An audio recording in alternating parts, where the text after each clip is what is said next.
Lord, make us instruments of your peace. Where there is hatred, let us sow love. Where there is injury, pardon.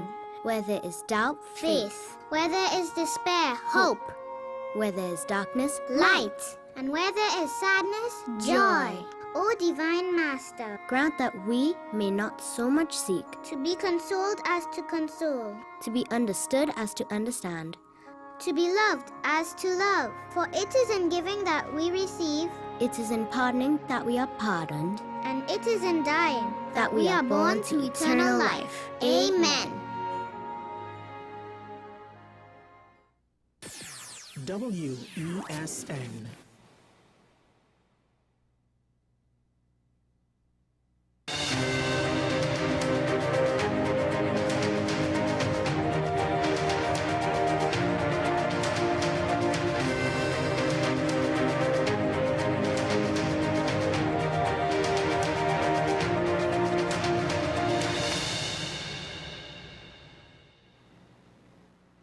Hello there, and welcome to AM Prime on WESN Content Capital.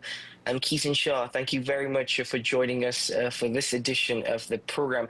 It's good to be back out after some time off, and of course, thank you very much to Naomi McNish and Jane McLeod for leading AM Prime for the last week and a half. Of course, we hope that you enjoyed every minute that they were on air and all that they contributed to the discussions. And of course, I'm grateful to them for their role that they play in ensuring that AM Prime always had a live edition. But we're back, ladies and gentlemen. I'm glad to be back, and there's lots to get into. In fact, my first guest this morning was recently selected by the People's National Movement to run as their candidate for the constituency of Kamutu Manzanillo.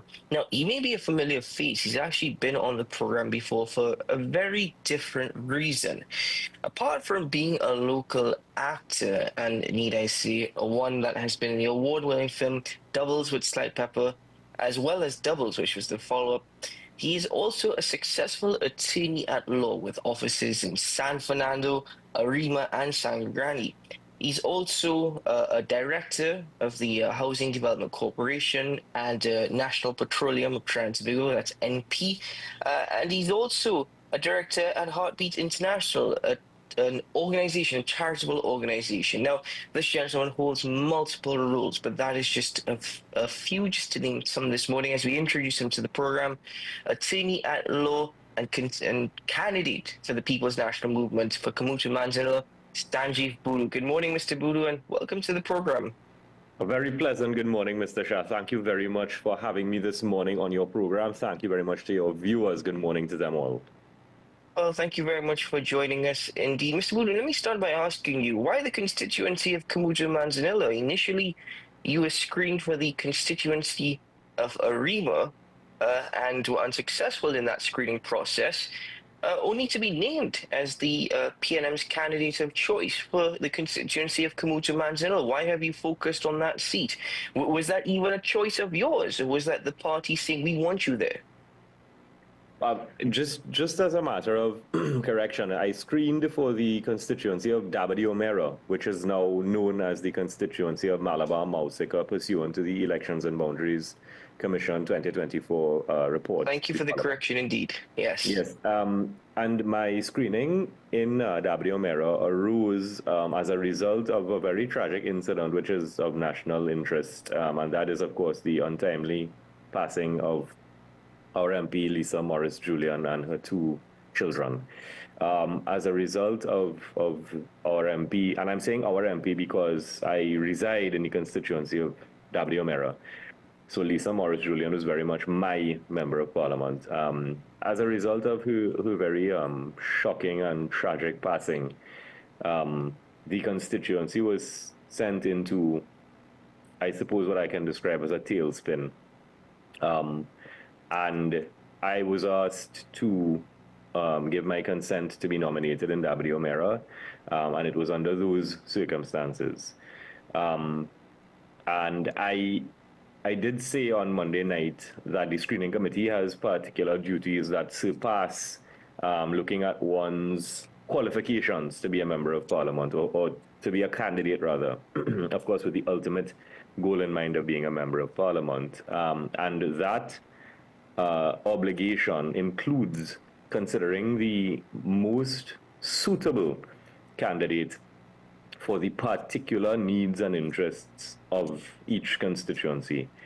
And so I am confident that in considering the particular needs of Wmera, the screening committee was acted diligently and made the right decision in selecting my colleague, Mr. Romain, for the constituency of Wmera. But shortly thereafter, I was contacted by the constituency executive of Komoto Manzanilla and asked whether I would consider screening there. Now, I have a very simple philosophy when it comes to public service or any type of community service, and it is that when you are asked to assist, when you are asked to serve, as long as you have the ability to do so, your obligation is to say yes.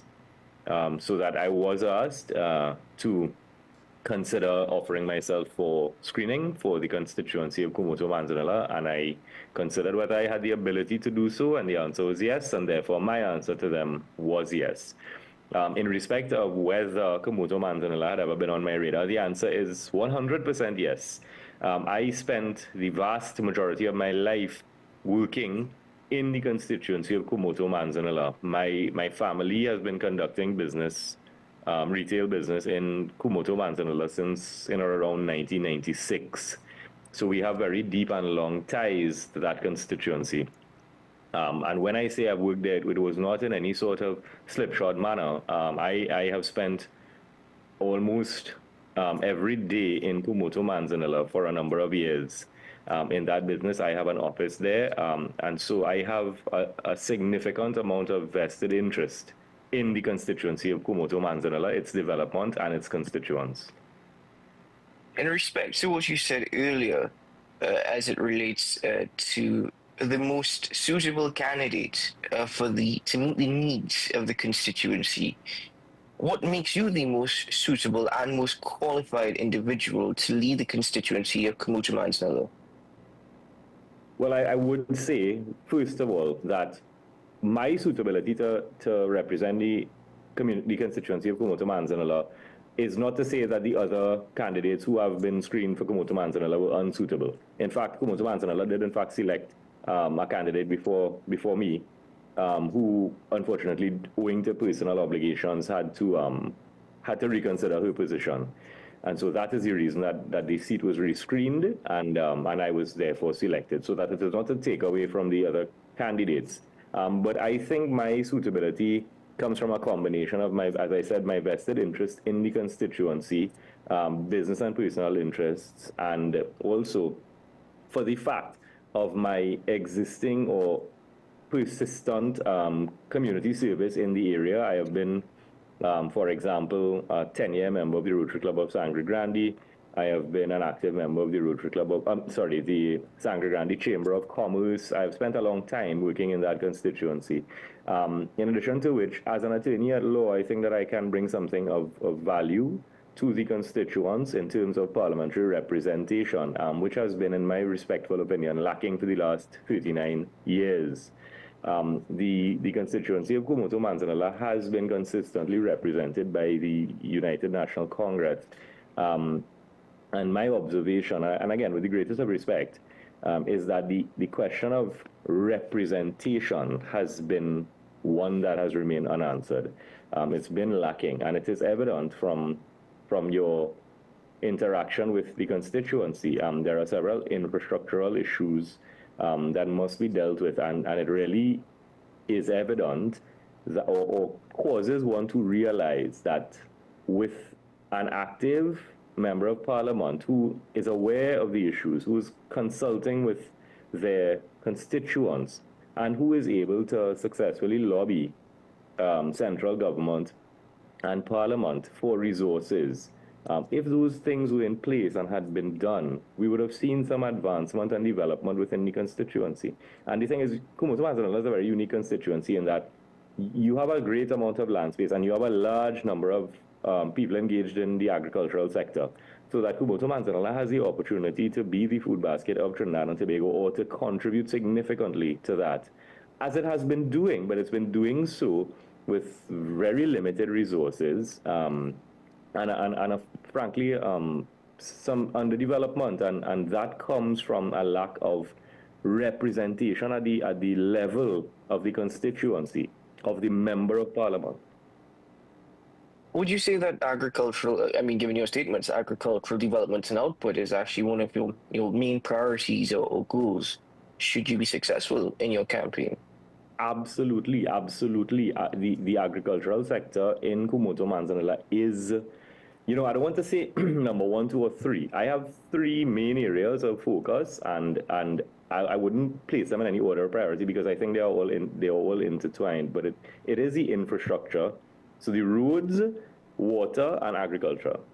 Those are my 3 main areas on which I would like to focus. Am I given the opportunity by the people of Kumoto Manzanilla to be their servant in the parliament for a 5-year period? And Mr. Shah, I will say that I think it is in the best interest of the people of Kumoto Manzanilla to give me that chance, having regard to the fact that there's been poor representation, and I say that respectfully, or as respectfully as it can be brought across. But given the fact that the representation has been inadequate for 39 years, I would dare say it is time for a change. It is time for someone who is from Kumoto Manzanilla, who is regarded to have an interest therein, and who can bring proper and adequate representation to the constituency for a period of 5 years. But you yourself pointed out, the United National Congress has led that constituency for a number of years. The issue at hand is that individuals such as yourself, who, with all due respect, is a relatively new face to the political arena. I mean, though you are from the community, as you claim to be, I mean, it's going to be extremely difficult to uproot a constituency, as you mentioned, that has supported the United National Congress. How do you plan on going about breaking those chains or those binds? I don't think the people of Kumoto Manzanilla are, quote-unquote, married to the UNC. I think that sometimes we, as members of the electorate, feel as though we reside, we vote in areas that are strong seats, this term strong seats compared to marginal seats, that sort of thing. But I don't subscribe to that at all. I find that as an elector, as a voter in Trinidad and Tobago, we must understand our role and function. And we must understand what the purpose of a member of parliament is. And it's quite simple. A member, the person, the candidate, the member of parliament elect or prospective member of parliament has one obligation, and it is to meet with the people, get their concerns, do your research, and go to parliament and lobby successfully, right? And that's all of that is one job. It's representation. And if we look at things that way, then I think that the people in Kumoto Manzanilla, whom I believe to be sensible and intelligent people, are going to recognize that that's where they've been neglected for a long time. It's not a question of apportionment of resources from the perspective of central government, because if one were to consider that the UNC has been in government not too long ago, and during the 39-year period of UNC representation in Kumoto Manzanilla, they've been in government under 2 different prime ministers. If you were to consider that, and then look at the development that has not happened even during that period of time, or those periods of time, then you would accept that the question is one of representation, not one of whether the central government is interested in developing Kumoto Manzanilla or not. And I want to go a little bit further on that point, just to drive it home. If we are to keep telling ourselves, well, look, it's a safe seat and therefore, I'm probably going to be unsuccessful, then we have to ask ourselves, what is the point of representative politics, right? If that philosophy is what we ought to accept, then what does he need for 41 members of parliament sitting in the Red House? All right. So again, just to top it off, my view is that we must first consider the abilities and the interest, the genuine interest of those offering themselves for the seat for representation at the member of parliament level. Consider their abilities, consider their interests, and then consider, okay, well, it's time for a change. Let's give the PNM a chance to represent us adequately and efficiently and transparently. Well, actually, that following up on what you just said, that in itself is a challenge. The People's National Movement have led central government for the last uh, 9, 10 years. And not only do you have the challenge of trying to gain the vote of the constituents of Kamuta Manzanilla, you also have a major challenge of trying to get them to buy into the People's National Movement. And as you mentioned, letting the People's National Movement represent them. How do you plan on going about and doing such? And yeah, I say that is perhaps more challenging than actually buying into the candidate because if we want to hide from it, we can, but party still seems to be trumping individuals at this point. Yeah, I mean, that is a factor to be considered. And it is always very easy to point at a sitting government, an incumbent government, and look at ways to criticize and ways to bring them down. It's always easy to vote a party out, in other words. It's always harder to vote someone in or to remain in office once you're there. Well, what I will say about the People's National Movement is they remain a very organized and disciplined party. And the party is continuously reinvigorating itself. I mean, we're seeing it at the leadership stage, and we're also seeing it at the introduction of people like me, new, fresh faces who are qualified, who are accomplished in their own regard, in their own professions, and who have a genuine interest in serving the people where it starts at the base, at the bottom levels of things, at the representative level. Is it that the individuals before were not qualified or not suitable for representation? No, absolutely not. I mean, the PNM has a good track record of governance, and one cannot discount the successes of Dr. Rowley, our leader, and those who have served the party diligently for decades. We can't ignore that at all. But at the same time, the party has recognized that it's politics is an evolutionary thing. Governance is a live issue, and if it is to truly be developmental in the interest of the people of the country, then you must recognize that you have capable youth who've been educated in this country, who've been trained, and who are ready to come forward and say, look, I want to participate in my democracy. I want to participate in my own country's development. I want to take on leadership roles. And PNM is the party that gives you the opportunity to do that. I mean, young people are given the opportunity to step into the arena and I said it on Monday, be the change that we want to see. I myself have felt as though I've spent far too long sitting behind a keyboard and writing about issues. It's time for us to step forward and say, look, I've had enough writing, I've had enough paper contribution, and now I want to be the change that I want to see. I want to assist in the development of the country. What is the change that you want to see? I mean, as a young individual, you find yourself in a position where even the Prime Minister has lamented that there are difficulties ahead. The Prime Minister, who's currently leading Trinidad and Tobago, has indicated that. I mean, why do you want to enter electoral politics now, given the challenges that lay ahead?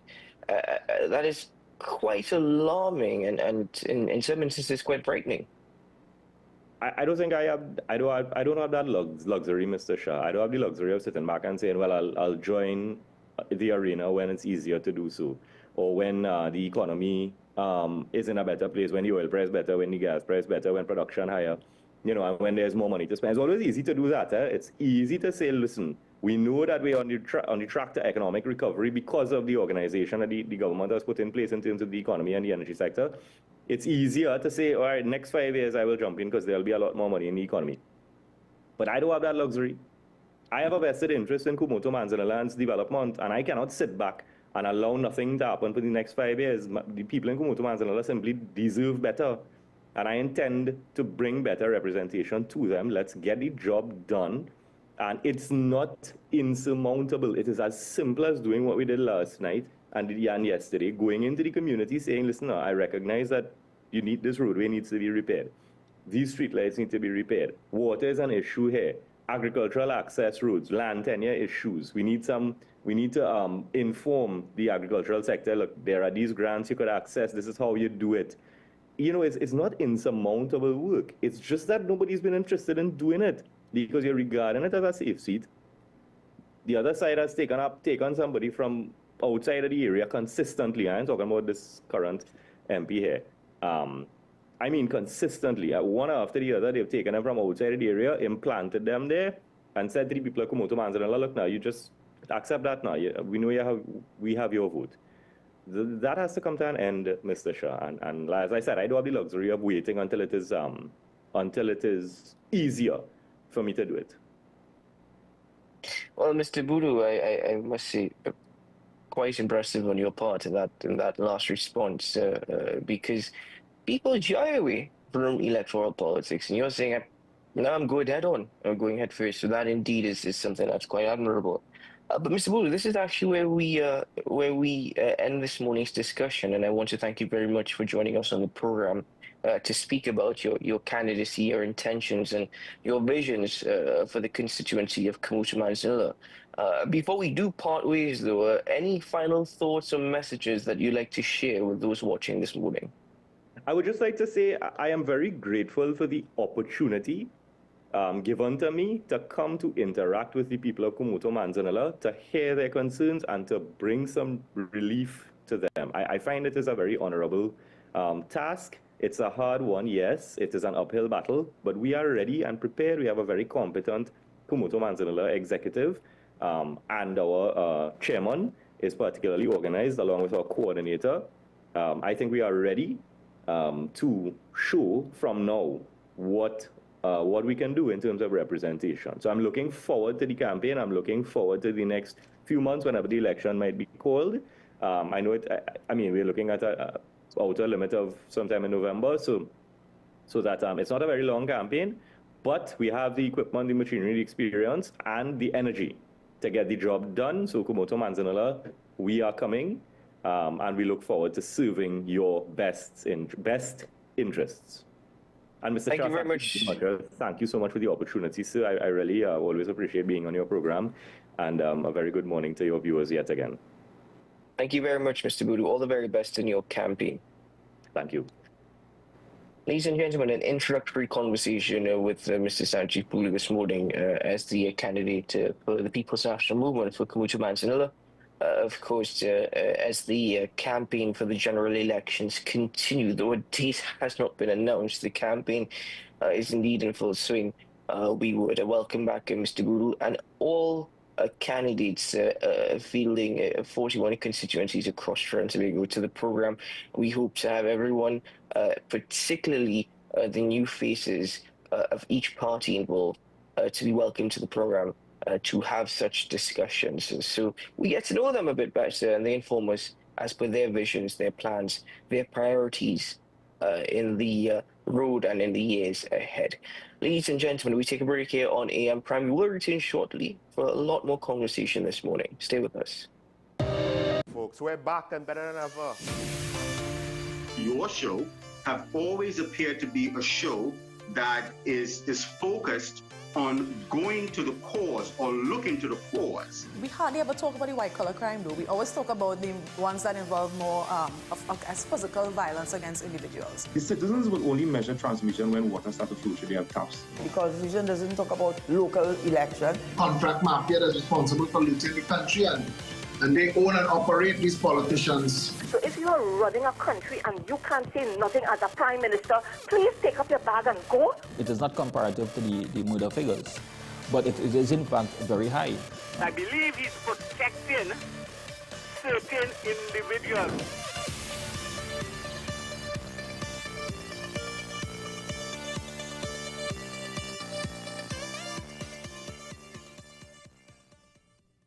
Pastor J, I want to get a tattoo.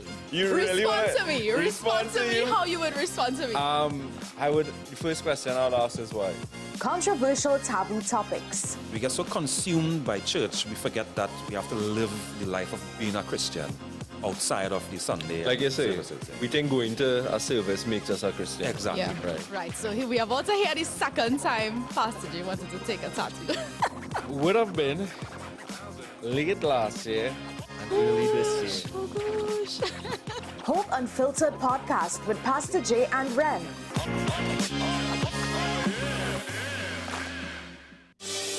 Join me, Dr. Nalini Kokram, on What's Up Doc, where we discuss all your burning questions concerning health. Trinidad and Tobago is among one of the highest risk group of patients that develop this form of genetic breast cancer. What I'd like to take home from a short interview like this is screening. You must screen. Because it's silent. It's silent. Yeah. And because it's silent, you don't know it's there. What's Up Doc, every Tuesday and Thursday on WESN, Content Capital. You are watching Strictly Legal on WESN Content Capital. Just give an overview of what exactly is that split arrangement. It is now you don't need to register nothing. You don't need. We can do that another time. But then it becomes a hit, and then everybody starts to want to claim. The laws that predate many of the independent countries' constitutions are going to be those colonial laws. We know there are an infinite amount of circumstances that would lead to a murder. I have a great idea and I have a great concept, but until it's actually expressed, it does not become intellectual property. Accomplishments or targets of a forensic accountant is to quantify what may have been lost. We believe in different criminals and we manipulated the law and we exploited the system. A responsible journalist will reach out to the person who they have the information on for a comment.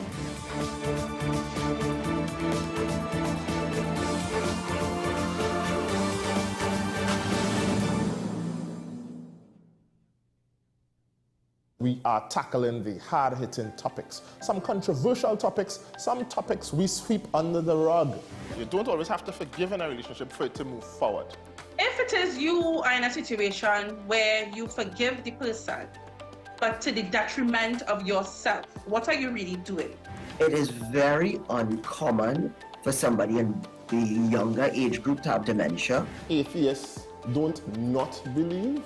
Is that I can't disprove God, but you also can't prove God, so we cannot have a stalemate.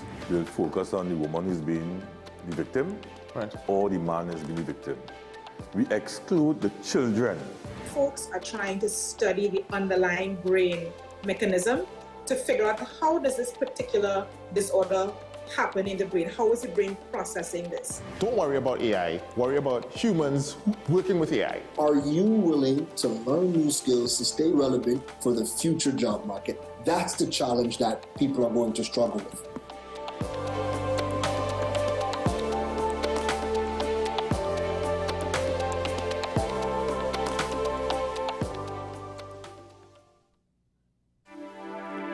I am Dr. Delphina Ovid, your friendly neighborhood dentist. At Community Hospital Dental Clinic, we offer examinations which include x-rays, basic oral cancer screening, and a treatment plan. We also offer cleanings, fillings, extractions, root canal treatment, and complete and partial dentures.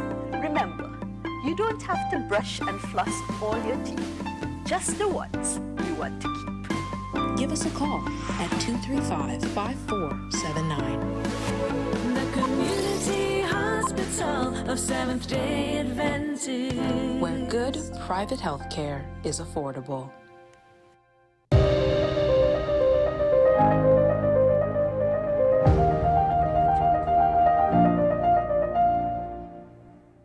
Welcome back to the program, ladies and gentlemen. Thank you very much for being with us as we continue with this edition of AM Prime.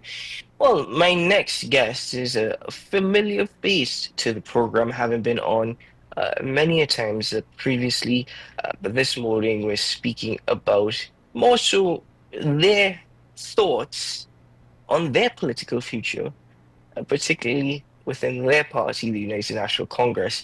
And I'm speaking about the Member of Parliament for Mayor Rushton Parry. Good morning, sir, and welcome back to the program. Hi, good morning. Thank you for having me, and good morning to your viewers and listeners. It's always a pleasure to be with you on a Monday morning, and I am prepared to have any discussion that you're ready to proceed with this morning. Well, I'm glad that you said that, because Happy Parry, to start with, last week you were screened to contest once more the seat of mayor on behalf of the United National Congress. I believe it's the first time in almost a year that you've had one-on-one discussions with the executive of the party, and please correct me if I'm wrong on that point.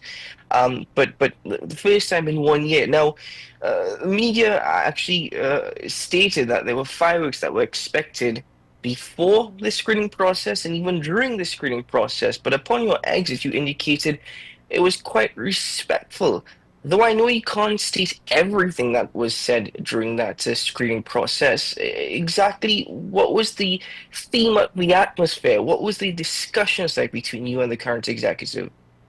Well, definitely there was no fireworks. I mean, there perhaps was some fun snaps, you know, but there was nothing that I did not expect.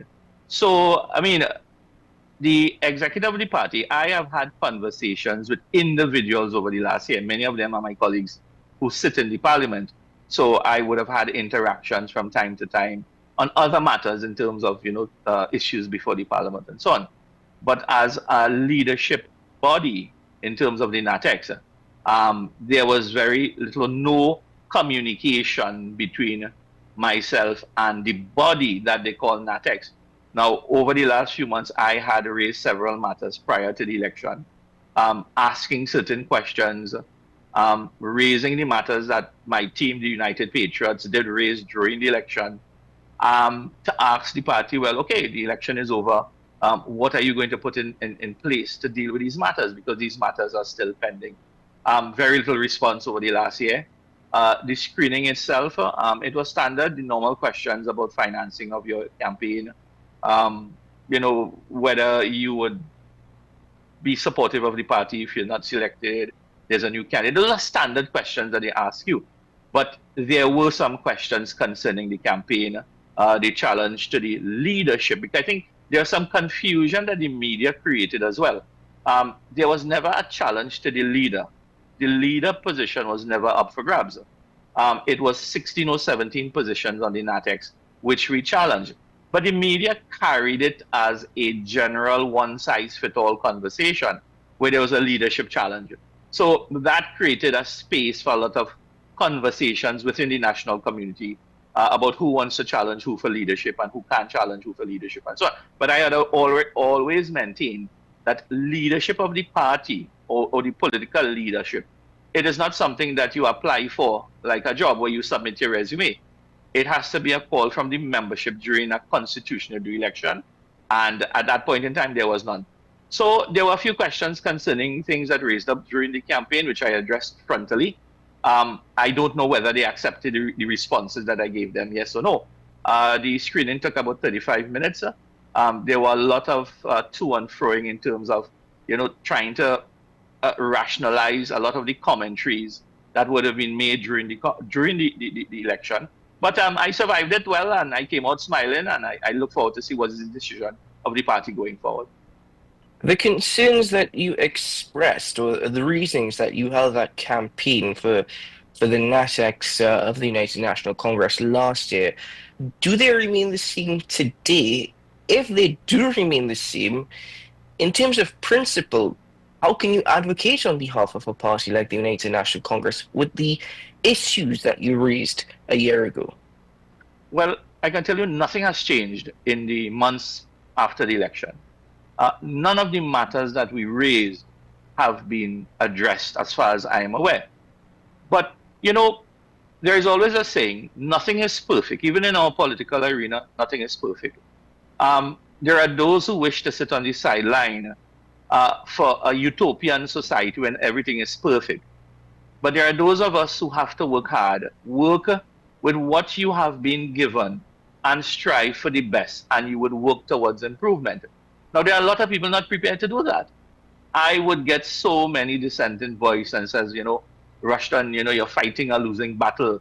Things will never change. This is how we are. And I'm saying, well, okay, this is how we are. But I am not contented by leaving the status quo as it is. Because if you wait until things becomes perfect, we will get nothing done. There'll be no change. So to answer your question, it is always important that, there is a system or a conversation where political entities, political parties can do self-reflection. And it's only by self-reflection can you improve on how you do things. And as long as I am a member of the United National Congress, I am a sitting MP as of today. I am not sure what is going to happen whenever the election is called. But my focus remains the same. And it is important, the same effort that I give towards making Trinidad and Tobago a better place. By the work I do in the Parliament and the constituency, it is important that the platform of the party that forms government, that we, dot the I's, cross the T's, and strengthen the organization called the UNC. And I remain purposeful on that. You are, as you mentioned, as we speak, you are sitting MP. Hopefully later on this week, it is announced the choice of candidates on behalf of the United National Congress for the seat of Mayara. Of course, the other individual who was screened was Nicholas Morris, who's the current International Relations Officer. But before I get to that point, before you even screened, you made an allegation that you were approached by intermediaries within the party with various proposals, including the possibility of a Senate seat should you choose not to go up once more as MP for the constituency of Mayara. Exactly who are these intermediaries that approached you? What were some of the proposals that you received beyond just a Senate seat? No, I can't say definitely whether these things were sanctioned, and that was raised during the screening as well. And I can't say these things definitely were sanctioned by the leader of the leadership. But in the political arena, many people approach you. Many people have their own agendas at the end of the day. And I would have received communications from various persons how to make sure that, there is no conflict in the party, because there are those who feel that the mere presence of members of the UP, the United Patriots team, filing their candidacies, it creates a very turmoil type of state within the party.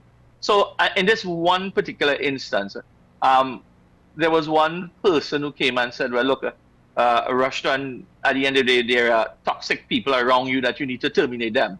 And you need to go and do certain things to make sure that the political leader gives you the nod. And then there is others who came and said, well, better you sit this one out and allow the party to, how they put it, boy, to breathe, because perhaps I was suffocating the party. Allow them to breathe, and when the party wins, the party will take care of you. There is always Senate seats, there is always state boards and so on. And I rejected all those proposals. And the rejection came for one reason. I have been the MP for 10 years, 9.5 going to 10 years by the time the election is called. I cannot sit by and let the 10 solid good years that I've built a platform for the party to go to waste. Anybody else coming in now, they have to start from scratch. And I went to the screening to do two things. One, the screening was not to criticize the party or the leadership of the party. It was to offer myself to continue to help the party win government. That's first. And secondly, I went to the screening not to ask for permission. I went to the screening to ask for continuance, because I want to continue the work that I've done for the last 10 years. We've built a solid platform in Mayaro. We have a strong team. I've lifted the brand of the party in 10 years. I've took the party from being a marginal seat to a strong UNC seat. Now I can tell you, there is a whole bunch of concerns amongst not only the machinery, the election machinery, but the general electorate in Mayaro as well. Okay, if you have to remove Mr. Parry, because that is a conversation that is circling in the public space, that Parry will be removed as the candidate and a new candidate will come. I have no problem, Keaton, if the party decides to put somebody else. because they would have a rationale for it. But I can tell you, the people of Mayara is going to ask the question, what was the reason for moving Mr. Parry? Because I can tell you as a fact, I am not before the court, sir. I am not before any court for even a traffic ticket. I have no allegations against me of anything, right? I have done tremendous work in the constituency. I've built, as I said, I've built a good platform. Nobody can accuse me of being a lazy MP in the constituency. I mean, you guys in the media, you see my releases every day, every other day of the amount of work that we get done. I am a very active member in the parliament. I know during the campaign, there was someone who accused myself and Anita and Dinesh and the team of being lazy MPs and we run in the tea room and hide. But if you go to the parliamentary website in 9.5 years, I have debated over 70 bills, 23 motions, filed hundreds of questions on behalf of the people of Mayaro. So I don't know if that is the fingerprint of a lazy MP. So at the end of the day, I mean, I will accept whatever the party decides. I don't know if the people of Mayaro will accept whatever the party decides. And that is left to be seen. Quite an interesting point on your part in respect to no criminal history, no allegations made against you. I'm wondering if you are hinting, if you are, that you would perhaps be better protected by the party or accepted by the party if there were such allegations made against you. Is that what you're hinting at? Well, that's left to the interpretation of anybody else. I can't say, remember, at the end of the day, in politics, you know, people pelt allegations left and right. But, you know, my father being a retired police officer, he spent over 20 years in the criminal investigations department. And I remember as a child, a young man growing up, you know, you always had this say that lies don't appear in thin air. Lies are grounded on 1 ounce of truth. The work of a police detective is to remove the components that is not true and take that one little piece that is true, and then the detective works his way from there. So I'm saying whatever is out there in the public space, right? Now we are public officers. From the minute we swear the oath, we are open to criticisms. We are open to scrutiny. Your life changes. For any new candidate who wants to put their hat in the political ring, and let me tell you this, I am thankful that there are still citizens today, knowing what they know, knowing how brutal the politics can be, are still willing to offer themselves for public service. And Keith and I tell you, I work in the energy sector. I am an IT engineer by profession. I have done some amazing things in my career in 30-odd years. But this is the hardest job that you will ever do, public service. Because, you know, you have to grow duck feathers. You know, when water hit duck feathers, how it rolls out. You have to take criticisms every single day from inside your organization, from outside of it. So, I mean, it's really a difficult place to be. But there are people who have a desire to serve, and there's nothing much more honorable and being a privilege than to serve your country. Some people do it in the police service. Some people do it in the teaching service. Some are lawyers, doctors. Some are army officers. And then those of us who serve in the public space as councillors and MPs. So it's really a difficult task at the end of the day. But we remain hopeful. And as I said, you know, I think I have done exactly what my mandate was from September 7, 2015, when I first entered the parliament. And I swore an oath to uphold the law and the constitution of the country and to do my very best for the constituents who I represent here in Mayaro. And I think I've done exactly that. Well, let's come back to a claim that you made. You said that you've turned the seat of Mayaro to a safe seat for the United National Congress. It shouldn't be considered a marginal. The United National Congress is actually looking at it as one of 10 strategic seats for the upcoming general election. So they're placing quite a lot of focus on Mayaro. But please justify your position a bit further. I know you stated this morning that you've done a lot for the people of Mayaro. Sure. But detail some of your successes, detail some of the things that you've been able to achieve, and exactly what justifies your position that it is a safe seat for the United National Congress. Is that personal opinion that you're expressing? Well, absolutely. I mean, it's part personal opinion. Mayaro has changed a couple times between the PNM and the UNC over the years. Look, when you sit in opposition, an opposition MP has no say on national policy because you are not part of the executive at the end of the day. So we are limited in terms of your ability to shape national policy for the constituency that you represent. So what are you left with? You are left with being able to represent the interests of the issues that are coming up. You have issues of water in the constituency. I have been an advocate for the last 9.5 years on the issues of water, so much so that I've literally, wring the arm of the minister, the last 2 or 3 ministers, as a matter of fact, to find a solution for the 2.5 million gallons of water that we are short in the constituency, so much so that we've been able to get additional wells. We've been able to get a commitment for a new water processing plant in Ottawa. We've been able to finish what you call the Petrotrin Galeota facility to bring 1 million gallons of water online to be able to service the Isthmus port and the folks in Guayagüeyari. We have done tremendous work in terms of getting issues around power sorted out. Again, and all these things are issues that I would have raised with the minister over the years to deal with power issues with a new high voltage line running from Galeota Point to St. Mary's, where the service is coming from TGU. We've been able to light up 2 of the fishing bays, getting lights in Guayagüeyari, in Ottawa. And these are few of the examples in terms of infrastructure. Even the bits of roadway, although we are getting service in 2-kilometer, blocks, but I have had it in the past take up the phone and call contractors who have been awarded these contracts, because when I asked the minister and the ministry, well, why are these pieces not being fixed? I'm seeing awards notify on the newspaper.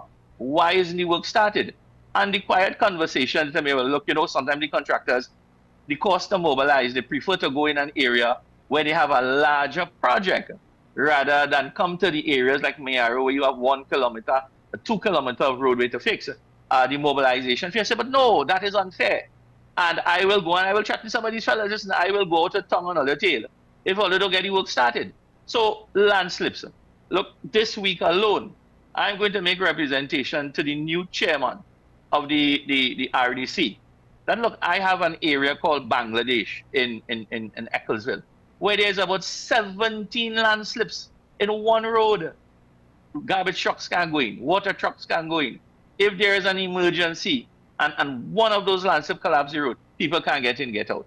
Now, beyond that physical issue, we've done so much of work with schools. We've brought in embassies. Just in the last 10 seconds here, in terms of justifying that, we've done over 10,000 tickets. I have a help desk system that I run because of my IT background. I treat my constituency office like a service desk. So we've done over 10,000 requests in 9.5 years. We've done over 55 projects, health, legal, school. We've done things with the embassy. We've negotiated with the Indian embassy over a dozen ITech scholarships in the last 10 years, where citizens, constituents of our constituency have gone to Indian scholarships and so on. So, I mean, we've been able to work. There are some of my staff who sat with the last MP from 2010 to 2015, and they complain jokingly all the time that this is the most amount of work they've ever done while sitting in opposition. When they were in government, they didn't do that amount of work. This is my staff system is. So, Keaton, there is a simple way. You go to the constituents in Mayaro and you ask, and they will tell you, look, the kind of work that we continue to do in Mayaro here, it is far and apart to what a lot of other MPs do in areas that, that they support. And I'm very proud of the work that the team and I have done in Mayaro over the last 9.5 years. Do you have the support of the executive of the constituency following all that happened? So you have to understand this issue about executives, right? It's one man, one vote in an elections, right? So you have an executive that consists of 10 or 12 people that very few people voted for. I can tell you, in 10 years, I have not had an executive that have supported anything that I've done, right? Because there are those who would have interfered and intervened Because for somehow, when you are a performing MP, then automatically you're branded PNM because you get things done. So that in itself, whether an executive supports you or not, an executive is 12 persons, right? The constituency is 39,000 voters. So whether you have the support of an executive, yes or no, it is up to the leadership of the party to decide, okay, whatever is the executive's view, is it fair? Is it is it consistent with what the constituents are saying? And I can tell you, I have never had to shape whatever I do based on what an executive has said, right? They are part of the party system. That too was an issue that I raised during the campaign in terms of the formulation of the executive, the functions of the executive, right? Because there are a lot of weak and gray areas, and those things were up for repair should our team would have won the internals. But these things need to be addressed going forward because, I mean, you can't have, executives who don't participate in anything in the constituency. They don't invest $1 to do anything. They haven't built a party group, a youth arm in 10 years. And then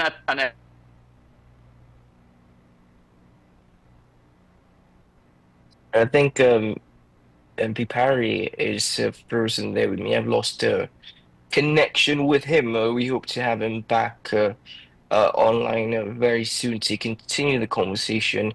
But as it stands now, his connection has cut, it would seem. So there's a bit more that we hope to get into with MP Parry this morning in relation to what is taking place within the party. According to him, no question is a silly question, and he will do his absolute best to answer all. So there is a bit more that we hope to speak about in relation to exactly why is it taking so long? Does he have any ideas for why it's taking so long for these candidates to be announced? But it seems as though we have lost, unfortunately, connectivity to MP Parry now because he is no longer within the Zoom platform. So something may have happened, but we hope he's okay. Let's take a quick break on the program, hopefully get in contact with him when we're getting to the last few bits of this conversation this morning with MP Parry. Stay with us.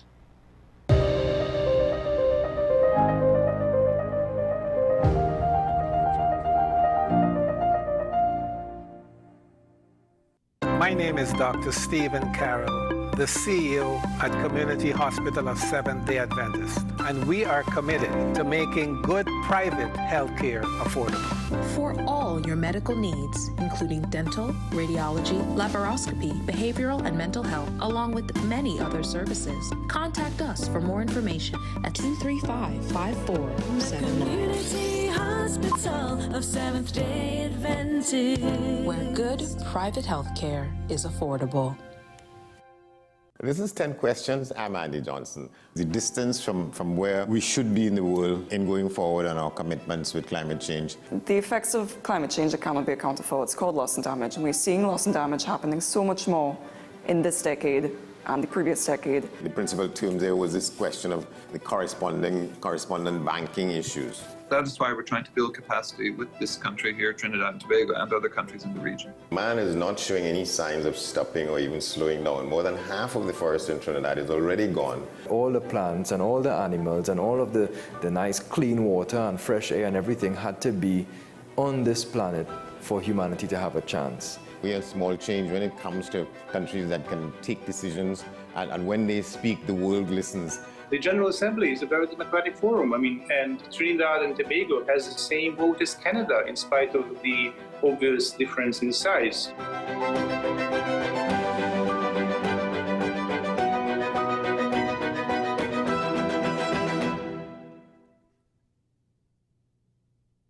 This is Face of Sports, WESN Content Capital.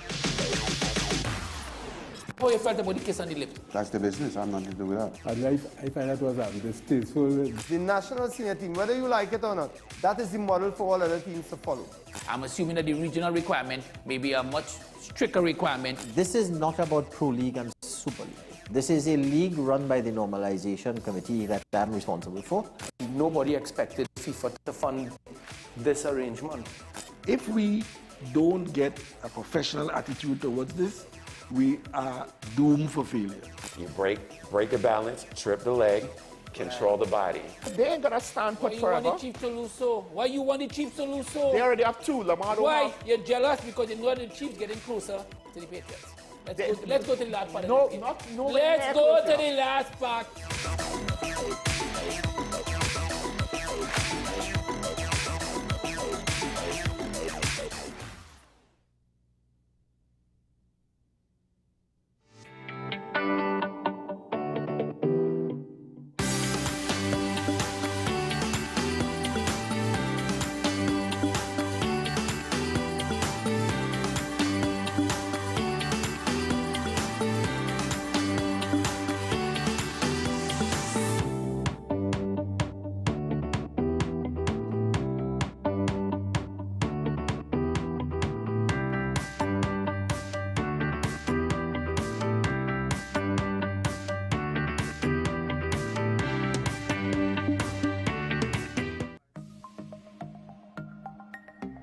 Knowing how to tell authentic is as easy as 1, 2, 3. Find it, match it, search it. Step 1. Find the style number on the tag. Step 2. Match the style number inside the jersey with the number on the tag. Step 3. Search it. A quick Google search of the style number will verify the jersey is authentic when the search results match the jersey being searched. Don't be fooled by counterfeit jerseys. Before you buy, remember to find it, match it, search it.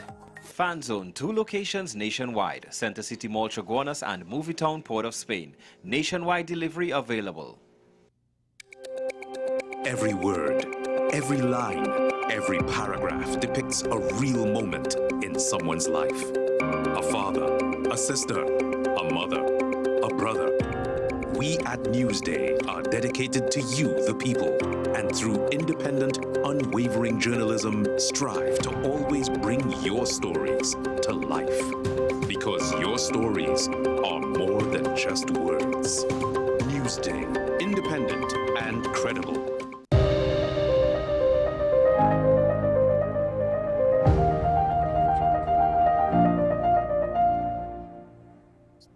Welcome back to AM Prime, ladies and gentlemen. Thanks for being with us this morning. So unfortunately, we did lose the connectivity with MP Parry. We were able to communicate via telephone, in which he stated that his internet signal has unfortunately dropped. So we end things there with MP Parry for this morning. We continue, however, with AM Prime as we get into a conversation with my final guest, focusing on road repairs across Trinidad and Tobago, or road rehabilitation, however you would like to put it, however you like to phrase it. But I see quite a lot of work happening. I'm very pleased for that, though to me, just as how the blossom of the PUI signals exams are right around the corner, freshly paved road signals 2 things. 1, an election is right around the corner, and 2, the Water and Sewage Authority is right around the corner as well. But forget about that for the moment. Did you know that in 2022, Trinidad and Tobago imported over $500,000 worth of bitumen from Guatemala, over $42,000 of bitumen from Singapore, over $485,000, and I'm quoting in US by the way, worth of bitumen from Barbados, from Lithuania, 165,000. These are figures that are coming from the Observatory of Economic Complexity. It's information that is available online. But it's an issue that's been raised by UE engineer Dr. Don Samuel as well. And it's also something that the Minister of Works and Transport, Ron Sinanan, in 2022, November of 2022 to be exact, addressed. We haven't heard much since, but he indicated that the government was actually supporting this outfit by a subvention in order to import bitumen. Thing is, that's part of the problem. I'm just curious to know exactly who's supervising these roadworks and road repairs, because the quality in some instances is rather appalling, and it feels as though it's not even grading. The roads are not smooth. You go over a bump every time you pass over patch roads, and I'm just curious to know if there's money going down the drain. Somebody who has a better idea and a more educated opinion on this is my next guest, Steve Alvarez. Good morning, sir. Welcome to AM Prime. Good morning, Tim. Good morning, Trinidad and Tobago. It's always a pleasure to be here. Well, thank you very much for joining us on the program, Mr. Alvarez. In respect to sort of roadworks and road rehabilitation across Trinidad and Tobago, it's that time once more where we are going to see a number of projects taking place as compared to the last 4 years. But putting that aside, in respect to road engineering across Trinidad and Tobago, is there actually a plan or an outlay as exactly how this should take place? Or is there a department that's focus needs to be on the quality of roadworks and road repair works in Trinidad and Tobago? Well, let's start by understanding that there was it was reported that there were problems in the Chaguanas area where they were doing that highway extension with the quality of the bitumen, and that was one of the explanations for the delay. We've also had a similar complaint coming when they were doing the road works in Mayaro on that road, in the Manzanilla Mayaro Road. The reality is that if we step back, we recognize that years ago, Trinidad used to export bitumen to places like the UK and so on, because we had some of the best quality in the world. Just like many other things that defy explanation, for example, producing rum without sugarcane now because we have closed down the sugarcane industry and stuff like that. We tend to wonder how could a country that has, at one time we had one of the most modern oil refineries. We've closed down the oil refinery. We have one of the largest supply of asphalt in the world. How could a country like that be importing at the levels that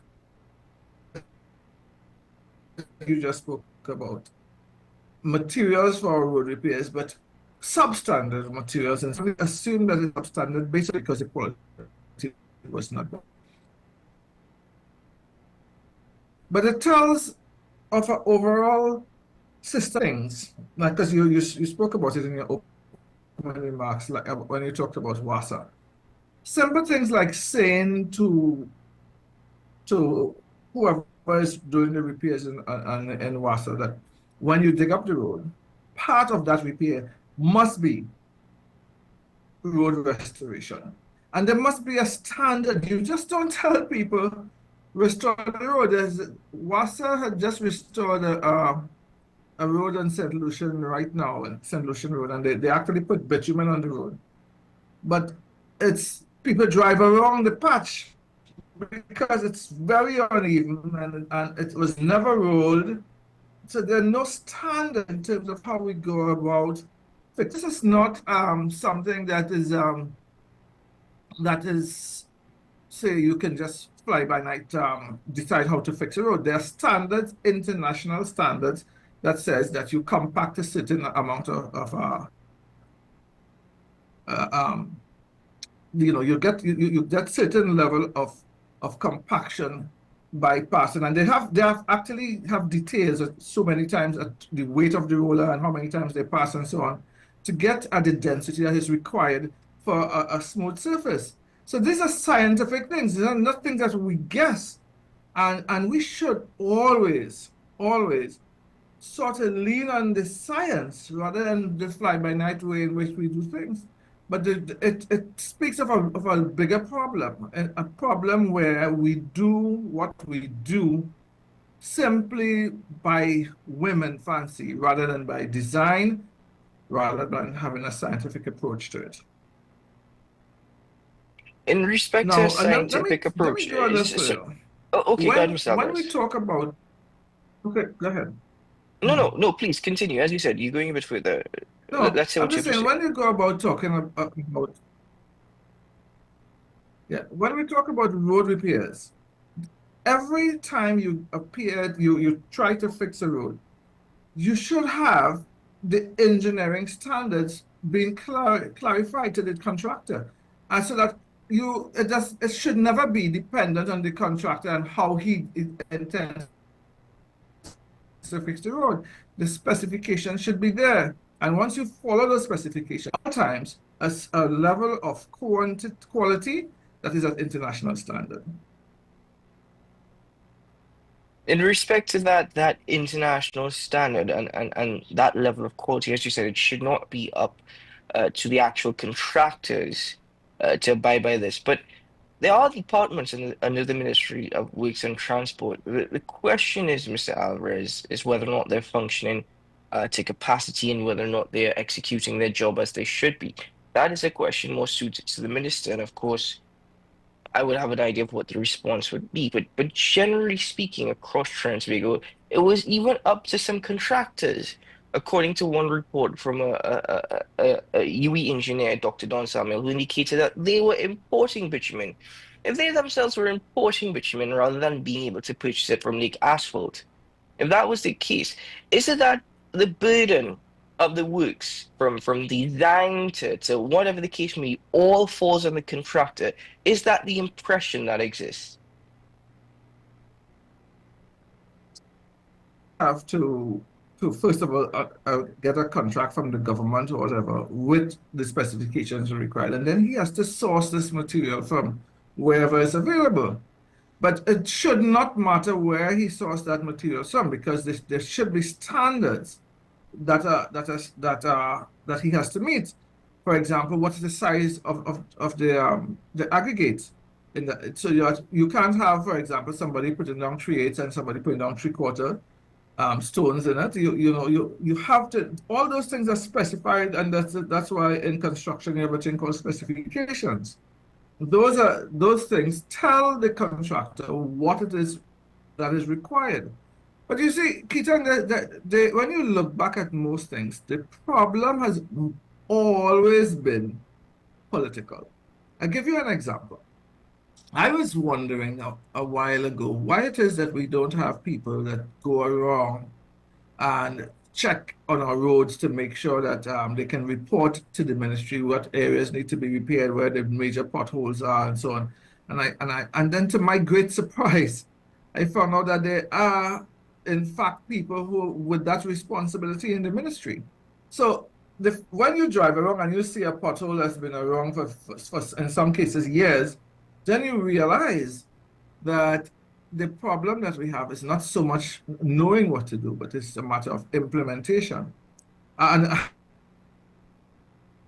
I'll give you a funny example. When I lived abroad, I came back to Trinidad.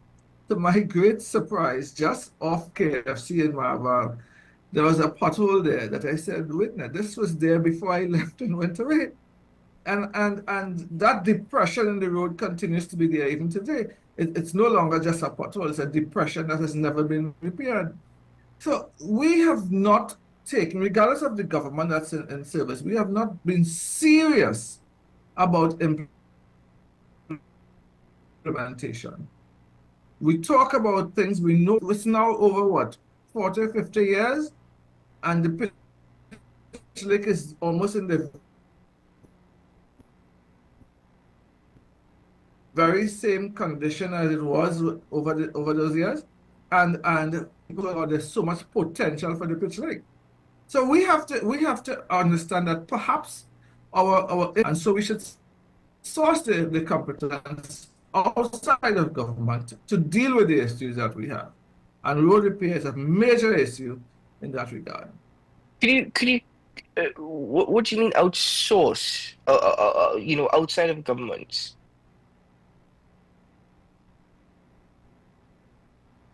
Well, let me be clear. The government has limited resources in terms of technical resources. And one of the problems you have is that once you give someone a government job, they sort of see themselves as being part of the government and not part of,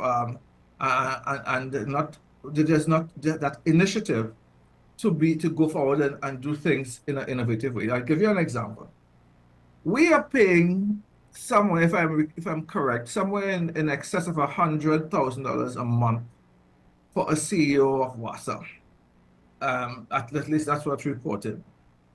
Now, if I was CEO of WASA tomorrow one of the very first thing I would say is that, because it will have an impact immediately in how people see water, is that whenever you repair the road, within that, as part of that repair, is road restoration.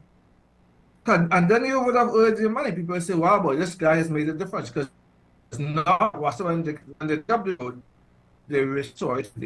And what does that involve? It's even a big down some aggregate and then put in the bitumen and so on over it and smoothen it off. And that doesn't take a lot of common sense. It's just the way things are done internationally and the way things should be done here.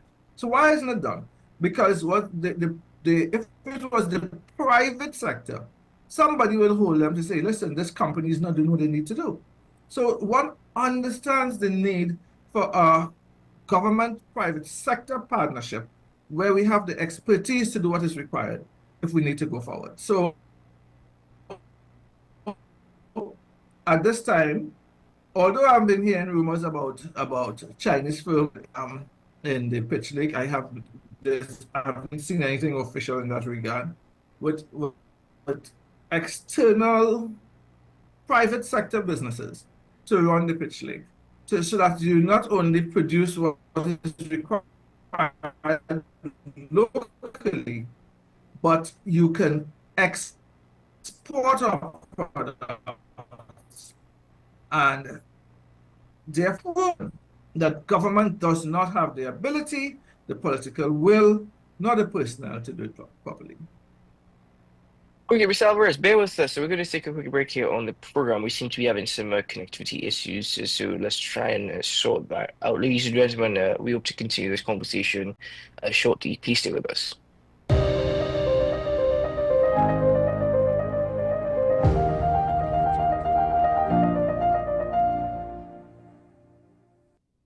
Do you need treatment for obesity or any related abdominal procedures? The community hospital now offers minimally invasive laparoscopic surgery done by an American-trained, board-certified surgeon with over 20 years' experience.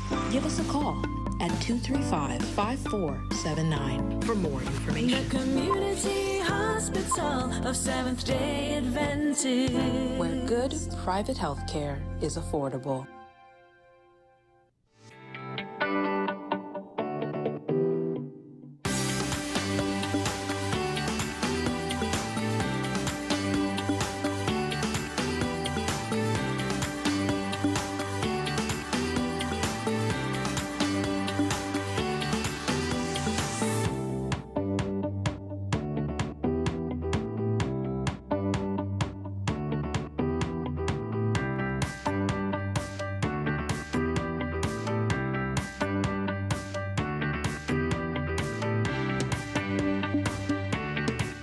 This is Face of Sports, WESN Content Capital.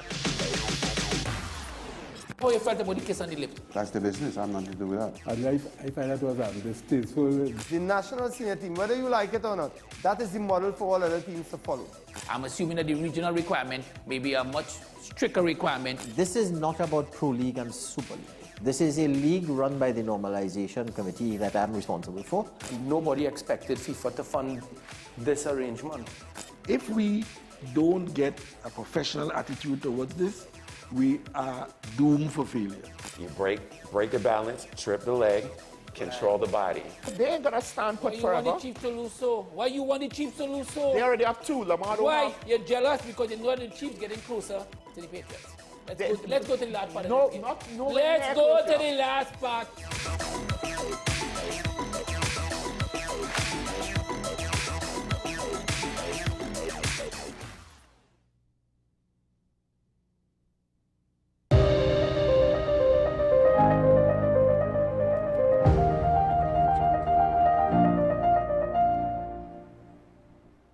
Well, listen, across Trans-Tobago last week, telephone lines seem to have been giving a lot of trouble. This morning, internet connectivity seems to be giving some trouble. I hope this is not something that continues for the rest of the week, because if that is the case, I don't know what is happening. I know there's always need for upgrades, but Something's got to give, ladies and gentlemen. Mr. Alvarez is with us. We're able to continue the conversation this morning. Interestingly, the smoothest part of our conversation came when we were just off air. But hopefully we're able to have that sort of connectivity as we get into the final leg of this morning's discussion. Mr. Alvarez, thank you for being with us. As we continue with the conversation, clearly there is a need for a plan, but the thing is, technocrats exist in the Ministry of Works and Transport. You have the engineers, you have the administrators, and yes, at the same time, you have a number of entities that pop up under the Ministry of Works and Transport, such as the program for upgrading roads efficiency pure. One such program. The thing is, Mr. Alvarez, it all exists. It's all there for us, but there seems to be a lack of a vision, a lack of a plan, and even a lack of cohesion between state entities and the Ministry of Works and Transport, such as the Water and Sewage Authority. So exactly how do you go from here? Exactly where do you start to build on all that has been, well, it seems to have been lost, completely lost in terms of a plan? Well, that's whenever we look at these things, we must look for the answer, which usually is a problem that points to the politics of the country. From my personal experience, of all the subcontractors that I've seen over the years that have executed public works efficiently and to a high standard, I have found that among all of them, that COSALS, for example, is one of the better contractor. And then you go down the line to the JASAMCOs and the CALCOs and so on. But what we should always do as a country, as a government, is to give to the people who can best execute our projects the contract. It's not simply a matter of who can give us the best prices or so on. It's who has a track record of delivering on time and delivering top quality. So it always comes back to the politics. In terms of the structure, one of the things that is very clear to us, and perhaps clear to the people of Trinidad and Tobago, is the absence of a plan. I mean, one can recall the years, a few years ago when Carlos John was Minister of Works, that they were paving all over Trinidad and Tobago. And the people were happy for the relief, but if you pave today without preparing the subsurface, without planning the width of the road, without looking at the substructure, you're just wasting your time. They have paved that Muruga Main Road, I would say, over the last 15 years, more than 4 or 5 times. From the road from Princestown all the way down to Marak. And they have never done anything in terms of stabilizing the roadway until now. In the last year or two, they have done something in the area of about 20 to 25 landslide repairs to that road. The same thing has to be done not only for Muruga, but for the road from Princestown all the way to Mayaro, on the road from Port of Spain going all the way to Toko. So we have to sit down and plan, look at our major roads, look at what the problems are, and after you plan it, then get the best people to do that work. So we have problems, 1, in planning, 2, in executing, 3, in sourcing the required standards. All those things are required, and that's where we have problems in terms of how do you execute what we need to do. And I would like to think that as we go forward, somewhere we're going to have a national plan for roads. If you look back at the last, say, 3 or 4 or 5 or maybe 10 budgets, you would see a whole lot of things that the governments have said. There's one causeway to Chagaramas. There's one highway from San Fernando to Rio Claro, I think it was, and one from San Fernando to Princeton as well. There's a highway from planning from Arima to Toko. So we have always been talking about that. We've always been talking about what the plan has been. But if you look back, after the budget has been spoken, after we promised all those things, what has been the result? The execution. We have not had kind of execution as required. So we're in a mess, but we can always point totally 100% to the politics of the country. And it is not only in road repairs. You look at whatever we do, whether it's water distribution, whether it's simple thing like upgrading our government services so that people don't have to fill out all these tons of forms and so on, and they can just do things online. All of that points to a level of incompetence that resides in government. And the solution, we always have to look at the solution. The solution has to be joint venture. How you utilize the talent that exists. Someone recently said, Keaton, I think I saw it this morning when I was looking at the comments online, that there's no doubt about our efficiency and no doubt of our competence. And it's clearly demonstrated in our FETs. Let's say if you go to the FETs, you recognize they're so well organized, they're so well planned, and people end up being tremendously satisfied. There's customer satisfaction in the way we deliver our FETs. Now let's Trinidad and Tobago citizens that are delivering a quality product. And we need to take that talent, that skill, and put it into the areas that matters. Road repairs is just one of them. The way we deliver healthcare, the way we deliver all our government services.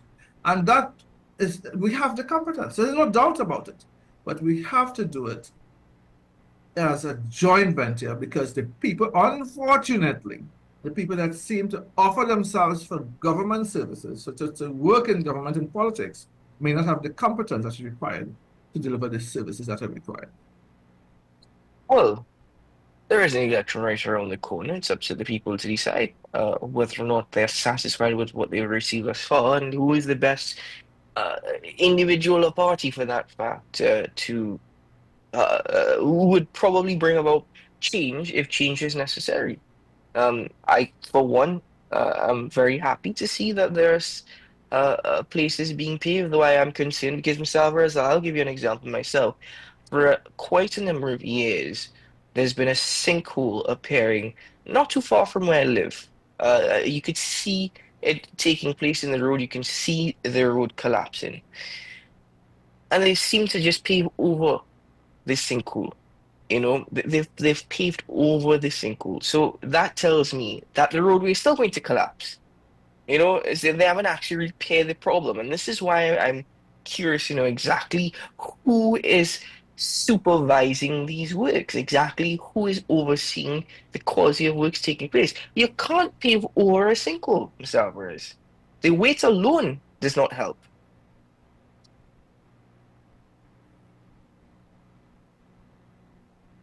Well, that is the problem that exists. I started by saying that there are international standards, there are engineering standards, and these engineering standards will require that you do all the work, the foundation work that is required to restore a roadway.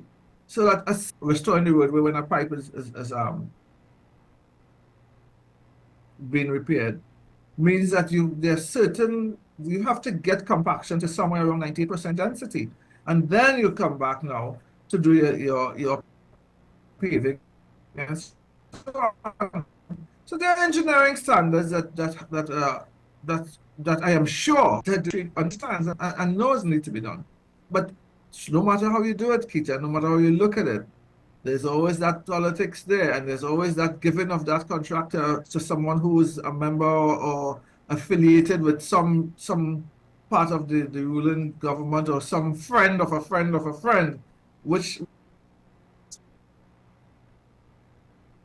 standards required for executing something properly. Now, you said something, and I know we can talk about the upcoming election, and perhaps, just perhaps, there might be the sort of change. It's very clear to see that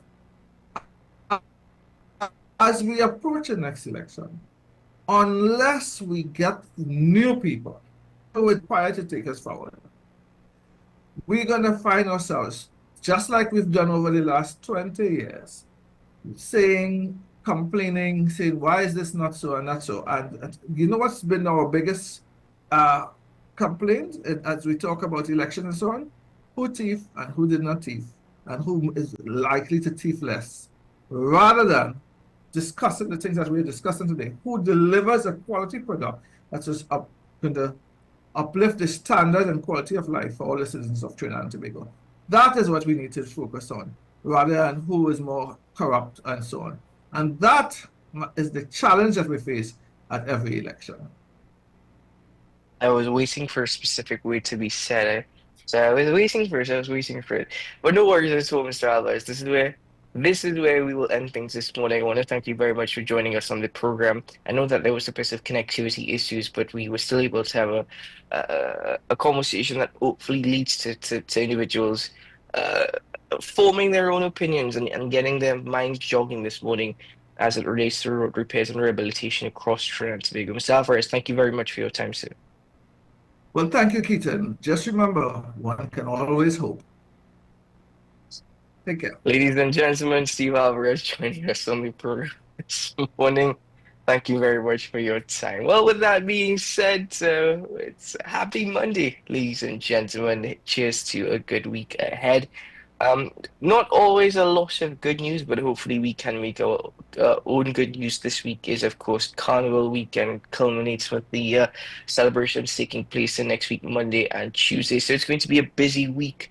So with all that is happening, please look after yourself as best as possible. And of course, secure yourself. It's a busy period. So wishing you a good day ahead, a great week ahead. Today's a good day to have a good day. We'll see you again very soon. Bye-bye.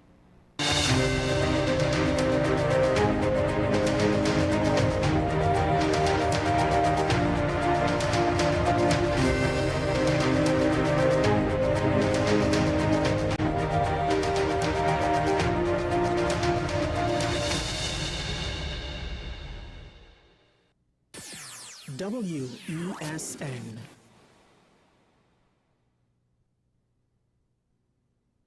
My name is Dr. Stephen Carroll, the CEO at Community Hospital of Seventh-day Adventist, and we are committed to making good private healthcare affordable. For all your medical needs, including dental, radiology, laparoscopy, behavioral and mental health, along with many other services, contact us for more information at 235-5479. Community Hospital of Seventh-day Adventist, where good private health care is affordable.